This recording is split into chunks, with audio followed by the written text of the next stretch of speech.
Yo, or well, okay, namaste, which means I honor you, honoring me, honoring you, honoring me, or something like that. Well, I told you a couple of days ago that we would visit with the Raja Zeetar when I got done working on it.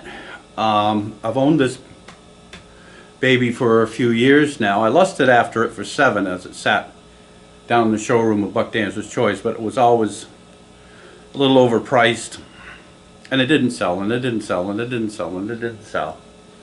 So eventually it was like, all right, I want the cussed thing. I'll pay $200 too much for it, which is, but what the heck? I mean, it spends a lot of time adding atmosphere around here because it's just such a beautiful thing to look at. So these are they were designed in the 60s here in America. They were designed as sort of a crossbreed between a guitar and a sitar. It is strung like a guitar, tuned like a guitar, but it has the sitar type construction. The body is basically a little short scale sitar. Designed and then marketed. A lot of these were ordered by people, and they were to be manufactured in Japan, and Japan blew it. Japan, dropped the mochi. And a lot of the orders got canceled.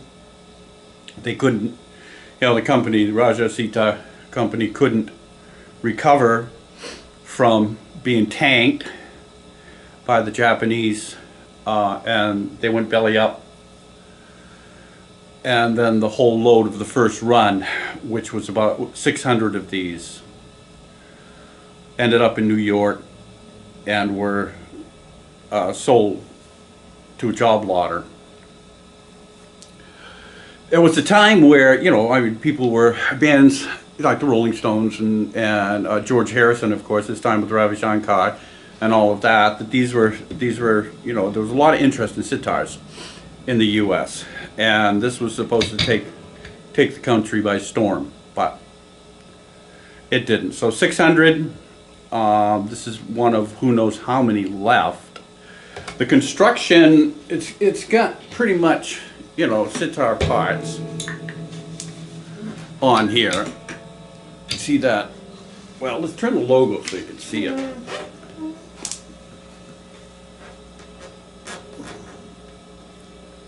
Yeah, it's pretty cool. It's not a gourd, it's not wood, but this is like a very dense paper mache mixture stuff. Remember, this was the time that the Danelectros were coming out, the cheap entry guitars, which now, are cool. I had one. It was made out of chipboard, basically the same as this. It does have a wood top, but the inlays are glued on paper, and then a heavy varnish over those two diamond pickups. Yeah, that was missing the springs. I couldn't get the springs for it yesterday down to Buck Dancer's when I went. It's set up for stereo, so that you can run. You've got your sympathetics under here, the ones that just vibrate, the ones that you don't pluck. They have their own pickup, and then the melody strings have their own pickup, and you can switch between mono and stereo. The two jacks for stereo, volume and tone. It's got a sitar bridge as well. Of course, the sitar has two bridges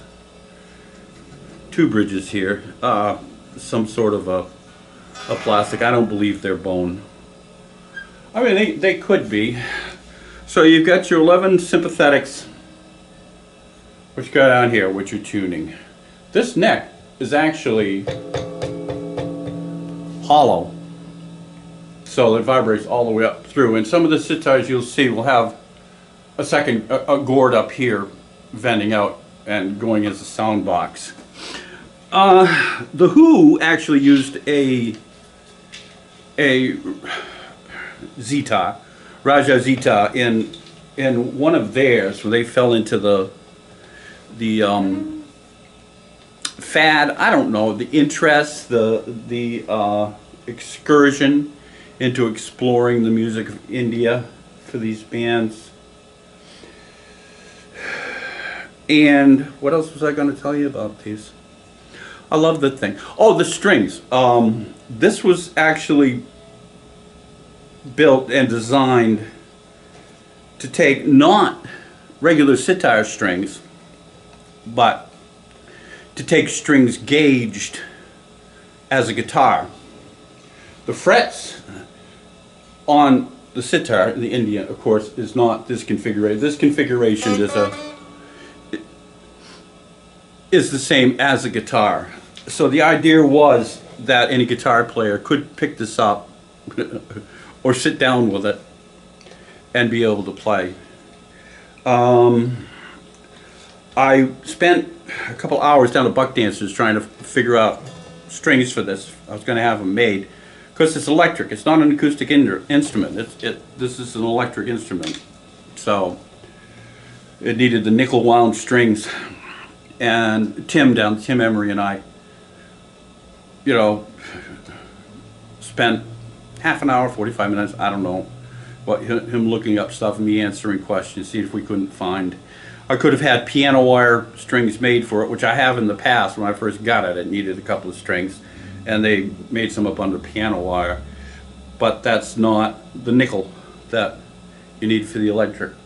Finally, this morning, I found a man in Washington State who's from India and deals sitars. And through his site, I discovered what's called, I wrote it on my hand. Of course, I've written my hand. The sabuka, which is a bass sitar. And the gauges will go down so that I can mix and match. Because these are all unwound, higher strings. It sets up, with a bunch of high strings on the sitar with the sitar strings. Which, I'd love to be able to be proficient on a traditional sitar, but that's not going to happen. I mean, my love for it is not matched by my ability to learn. So, not saying that I won't own a traditional sitar eventually. So, yeah, we found that I could get the strings for it. These strings have to be 51 inches long, and guitar strings top out at 47. Okay, it just doesn't quite make it. So that's pretty much what I know about this little gem. It looks great sitting around, which is what it does most of the time. And I've used it on a few albums of the videos. You'll hear a sitar every once in a while, and that is the Raja Zeetar.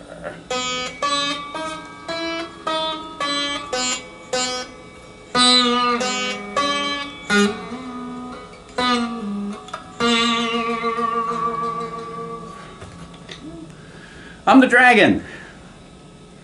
Go out and enjoy the day. Get out of here. Onward.